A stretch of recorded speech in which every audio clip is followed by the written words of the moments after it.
to A1R Psychic Radio here on Moonstruck TV with Amanda Hall, Psychic, all the way from the Gold Coast.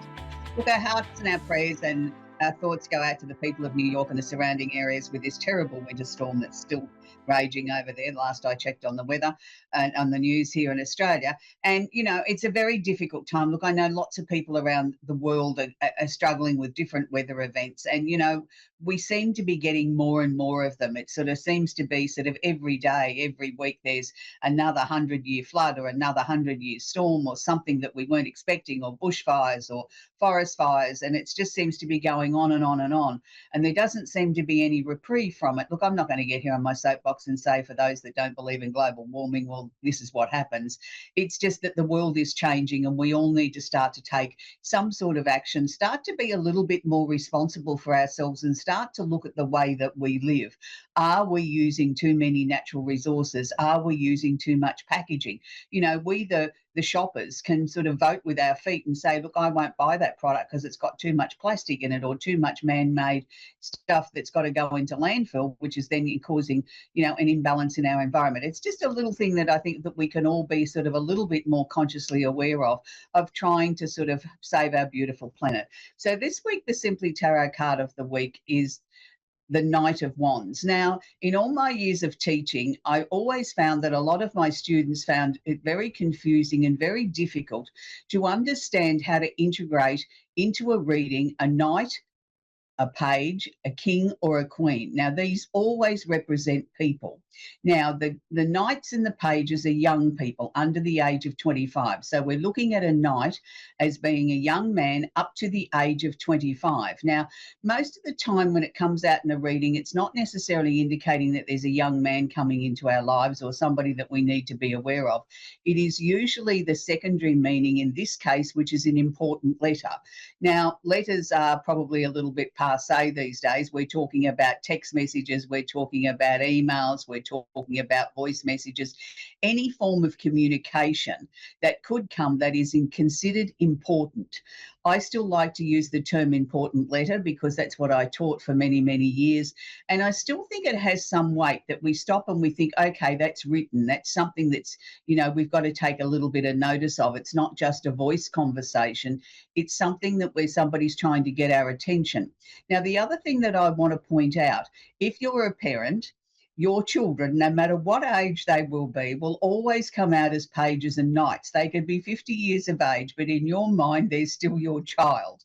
So they will still come out as a knight or the page. So just be aware of that when you're putting tarot cards together and you're performing a reading for yourself, that, you know, they're not scary cards, the knights, the pages, the kings and the queens. They just either represent people, or if that doesn't fit with your reading, then look at the secondary meaning in this case, which is an important letter, which is something we need to be aware of, something that we need to look at, something that we need to focus on. So just, you know, keep your eye out for that over the next week. Now, it's really, really interesting. Astrologically, we've got a big week. We've had a shift of energy again. We've gone into the Pisces time of the year. So happy birthday to all the Pisceans. It's a very magical time of the year for Pisces people where they, you know, they get to strut their stuff and sort of, you know, be really excited and very pleased that it's their magical time of the year. And we've had so much emphasis with so many planets sitting in Pisces now for such a long, long time that I'm pleased to report, Pisces, that Saturn and Neptune have moved out of your sign. They've gone into Aries. So they, you know, you've had a long trek with those and you've all done very well. I think you should all give yourself a packet of gold stars because you've done exceptionally well. And a lot of astrologers write Pisces people up as being sort of quite weak, that they don't know, they can't be decisive. They're like two fish swimming around chasing their tails. I find the actual opposite is true. And I've been working with astrology now for well over 40 years. And I can honestly say to you, in that time, yes, I've met some dreamy, creative, terribly creative Pisceans who don't really want to live in the real world, that, you know, like to live in the Peter Pan fantasy of and never want to grow up. But the majority of them are very strong-willed sort of people. Yes, they have a gentleness about them. Yes, they have a creative streak about them and love music and love the arts and things like that. But when push comes to shove, you couldn't get anybody more reliable or stronger than a Pisces to be in your corner to bat for you. They are very, very loyal people, and they are people that get a bad rap astrologically a lot of times, but they're very strong people. And we're starting to see a lot of leaders around the world now are coming out to the forefront under the sign of Pisces. We're not necessarily seeing always the fire signs or the dominant signs. We're seeing now what was considered the gentler signs coming to the forefront and leading in a different way, where the people are sort of comfortable with their style of leadership and want to get on the bus with them. So that's an important way to look at it. So happy birthday to the Pisces in around the world. We have Venus, the planet of love and affection, is conjunct or holding hands. Mercury, the planet of communication, is sitting in Pisces at the moment. So this will affect all the water signs, which is Pisces, Cancer, Scorpio, and the opposite sign of Virgo. It will wash over to the remaining 8 signs. No matter what your star sign is, if you're looking for love, then maybe you need to be going to places where there's a lot of people, there's a lot of activity, where people are communicating or singing hymns or, reciting plays or something like that, where there's a real buzz of communication around, because Venus is sort of saying, let's step out of our comfort zone a little bit here. Let's get out into some territories that we might not normally go to, or, we've thought about but we haven't done yet. So let's get out amongst the people, and particularly where people are happy and joyful and, sort of want to be there. And that's why I mentioned churches, because, a lot of times people go to church because of the fellowship. They go there because they feel secure, they feel happy, they feel it's an uplifting and a spiritual experience for them. So what better place to sort of go if you want to be around uplifting, spiritual, happy sort of people than going to a church service, or going to a spiritualist church, or going to something that is like your religion. For some people that's going to a rock concert, and that's fine. We all have different ways that we want to celebrate things or be in the moment or be in a creative sort of environment where we might meet somebody that becomes, the love of our life, a like-minded soul, somebody that has very similar interests. So as I said before, Pisces, you can breathe a sigh of relief. Now, Neptune and Saturn have moved into Aries. They're going to be there for a long time. So it's going to be a really difficult time as Aries people really start to adjust to Neptune asking them to be creative, but also Neptune sort of taking them into a bit of a fog and sort of taking them down a dark tunnel where they may not necessarily have all the answers yet. They can feel the weight of it. They can feel the intensity of Saturn saying, take your time, don't be in too much of a hurry. And that's not natural to an Aries. And Aries likes to sort of think about it, do it, let's happen. It's got to happen yesterday. They don't like to put a lot of planning into it, because to them, planning sort of makes you second guess yourself, and that's when you make mistakes. And I quite agree with that. A lot of Aries people that I've known throughout the years function better on that ability to think on their feet, to sort of make it, as something comes into their mind, they act on it, they do it, and they're usually very successful. When they dilly-dally and think about it too much and put too much planning into it, they tend to overthink it, and quite often then water it down or make a mistake or don't get the result that they were desired, because they put too much effort into trying to make sure it was perfect instead of just going with what their instincts were. So it's going to be really incredibly difficult for them at the moment, where they sort of feel like they're walking around in a fog, can't find the answers, can't find that on switch, that spark to get going. And then Saturn comes along and says, slow down, take your time, there's no hurry, we've got plenty of time. And it sort of goes against the grain of the Aries person. This is also going to be affecting other fire signs, which is Leo, Sagittarius, and the opposite sign of Libra. But it'll wash over the remaining 8 signs. It's going to be, a long time in this energy. It's not just going to be a few weeks. It's going to be at least 12 months. So you're going to have to get used to it and work with the energy, because that's what's actually happening. We now move on to Jupiter. Now, Jupiter's been in Cancer now for quite some time, but it's been retrograde, and it will be until the 10th of March. Now, retrograde Jupiter means that, yes, there's opportunities for expansion and opportunity, but it feels like as if it's, on an elastic band. You sort of stretch out and then you come back again. You go to take a bold step and you get pulled back again. And it's like, just be aware of this, be aware of the opportunities are there. They're maybe not quite as ripe yet as you'd like them to be, but it doesn't mean don't step out. It doesn't mean don't start something. It doesn't mean don't try and, extend your boundaries, because you need to be able to do that. After the 10th of March, we'll start to see those restrictions will start to pull away. The feeling of the retrograde energy will change, and we'll start to, fire up and get into sort of full steam ahead mode. Jupiter will be in Cancer until June 26th this year.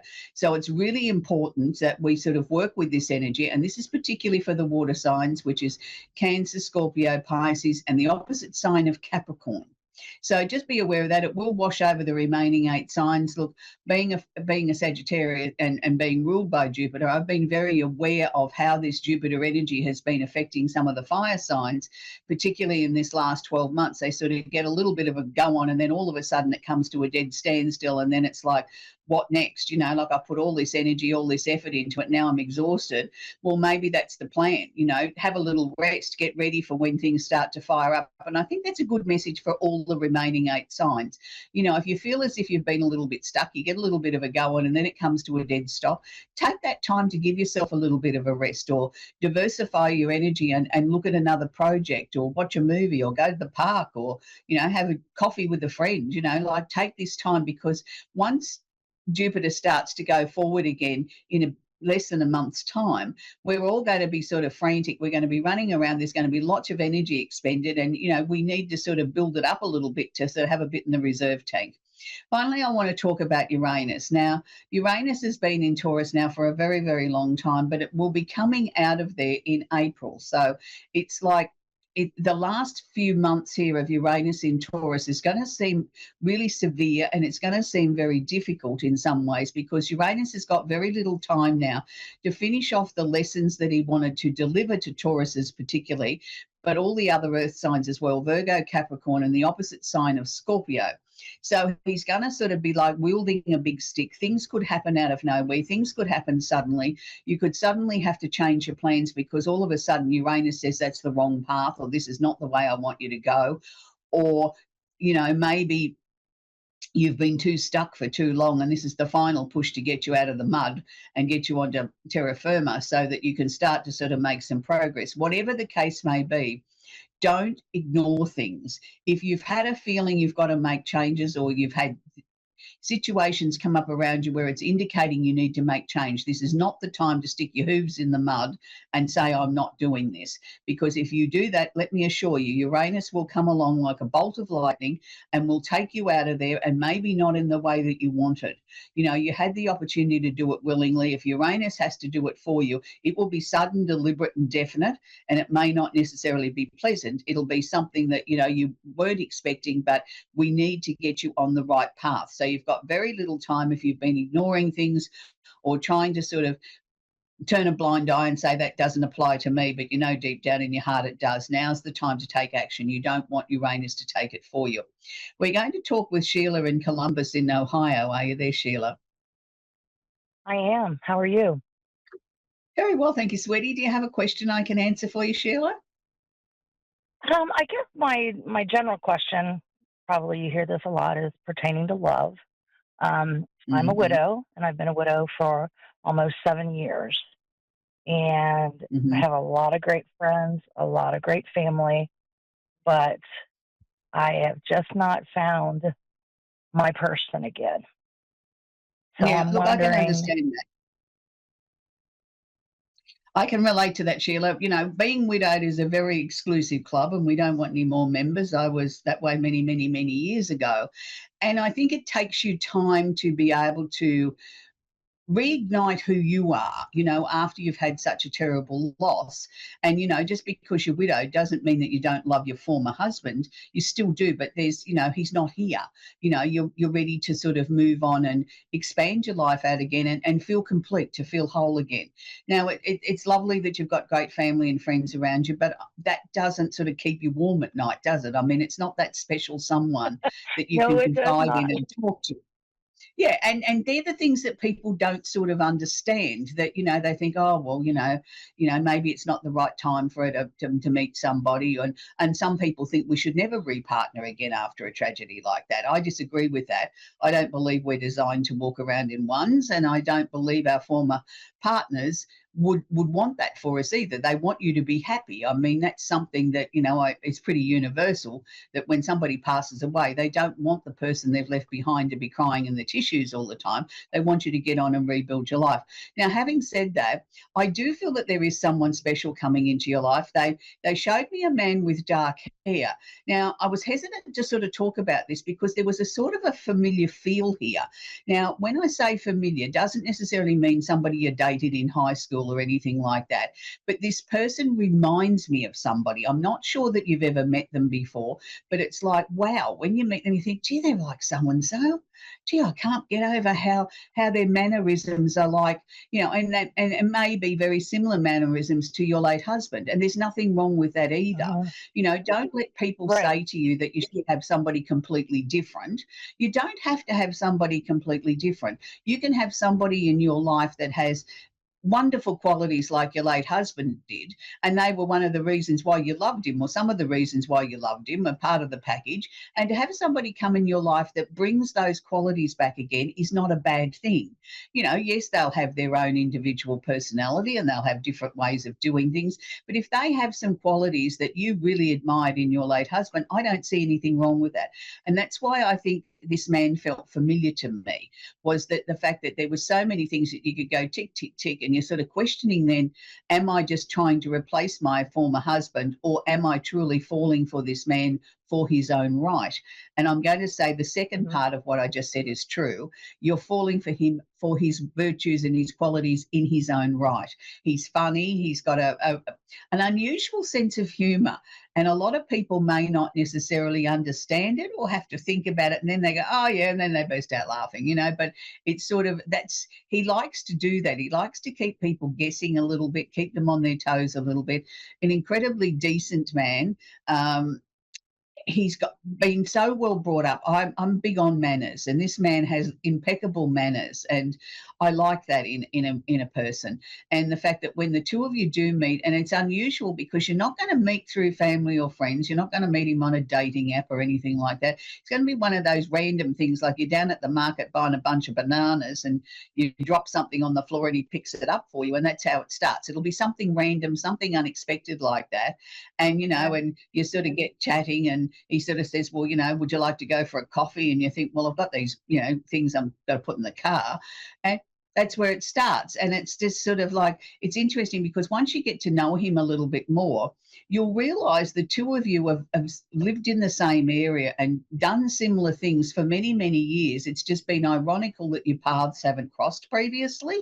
And he's been on his own for some time.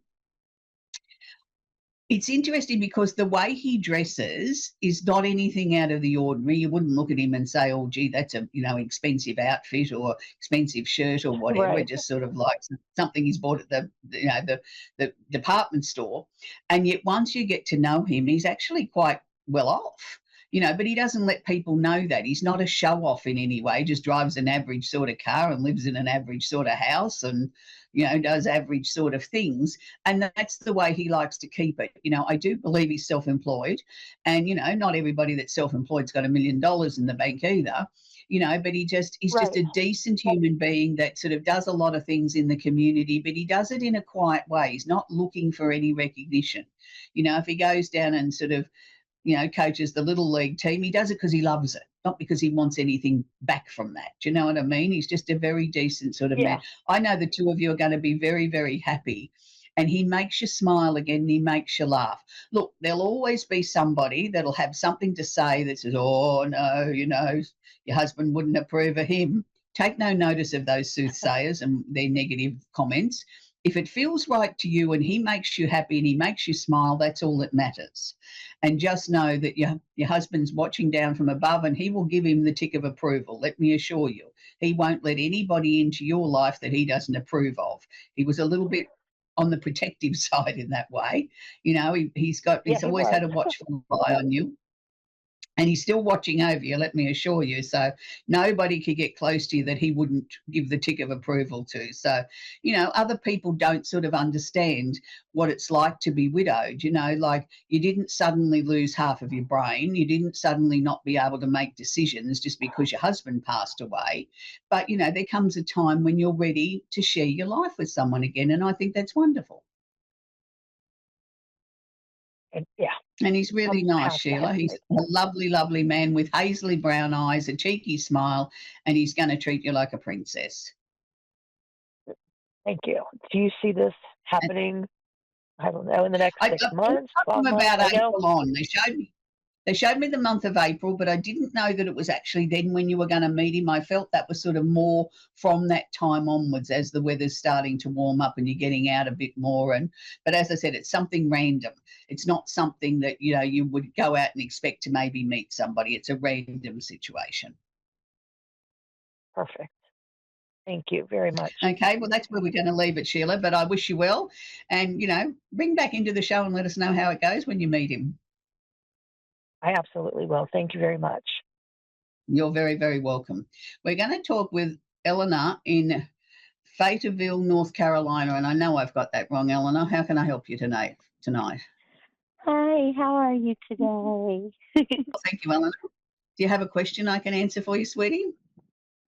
Yes, ma'am. Elaine. So currently, my let's see, how can I put this? My current relationship with my fellow, whose birthday is 11/27/88.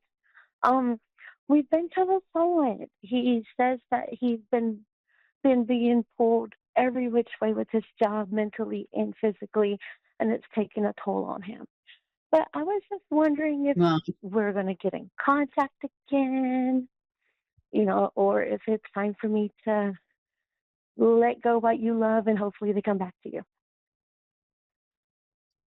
yeah, it's a very, very tricky situation because he's going through a lot emotionally, physically, and every sort of way. It's sort of like he's tipped everything upside down and sideways and every other which way. And he believes by sort of pulling away from you and being honest with you is doing that out of love for you, that, he believes that he shouldn't be putting you through his turmoil.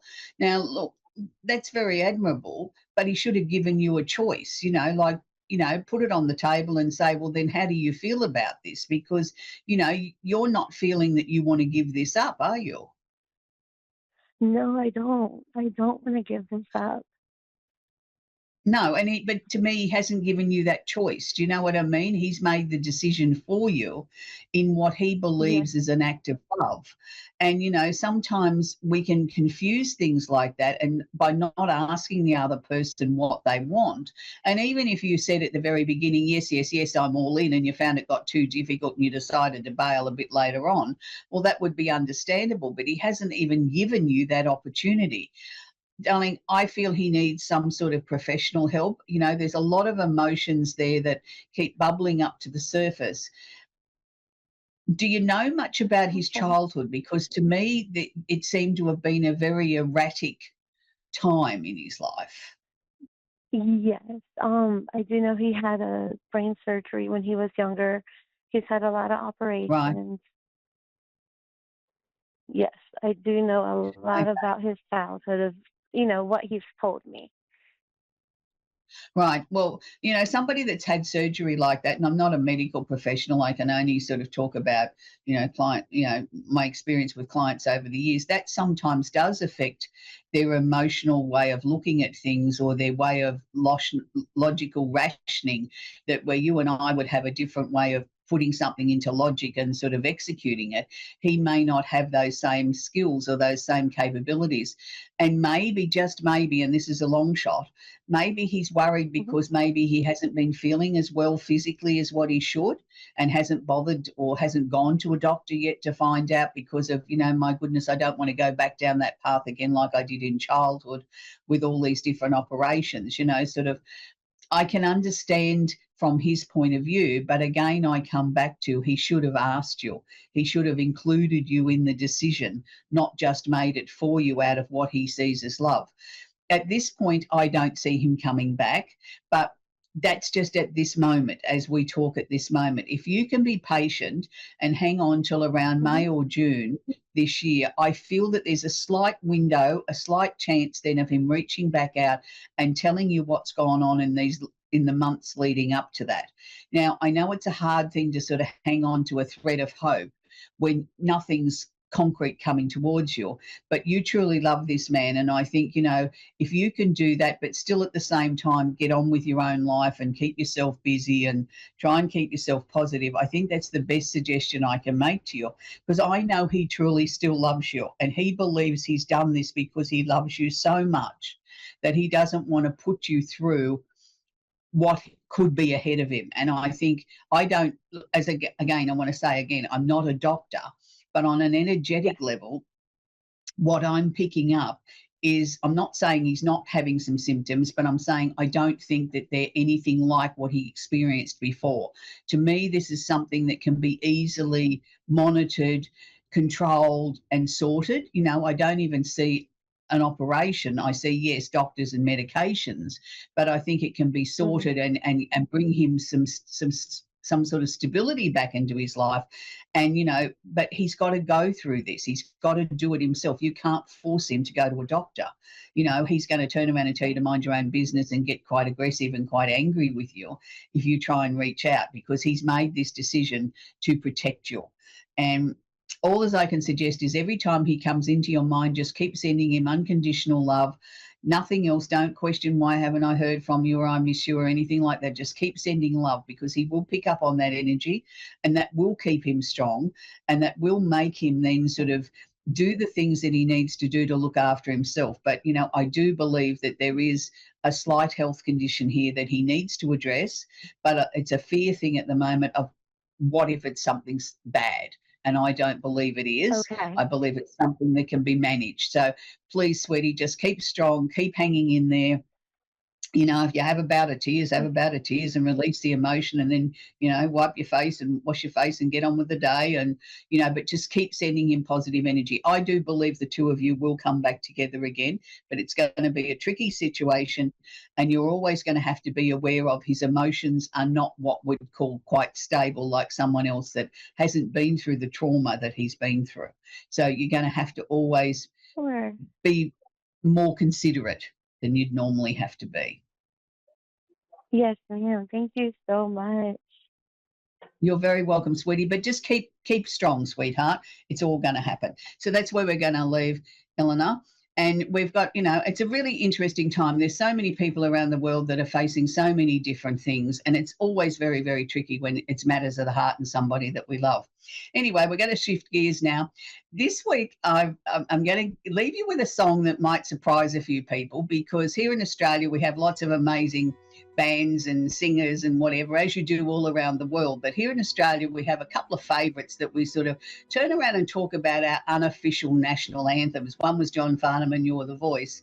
And the other one that springs to mind, which a lot of people associate with, is one of our unofficial national anthems here, and it's actually just ticked over 50 years ago and 2 days that this song was released here in Australia, and it's the one and only, and this is for my producer, AC/DC, and it's a long way to the top if you want to rock and roll. So I think it's an amazing song. It's full of amazing energy, and we have streets named after the band here and everything like that. But it's one of those songs that there isn't a party, a gathering or whatever here in Australia where this song doesn't go on the turntable and everybody sings. Not everybody knows the words, but everybody bops along and knows the song. And and we just love, and we're very proud of the fact that we have some great rock and roll bands here, and we've been able to share them with the world. And Bon Scott's been gone for many, many years now, but people still talk about him as if he's still here, and his wild antics and all that sort of stuff. So it's a long way to the top if you want to rock and roll. Until next week,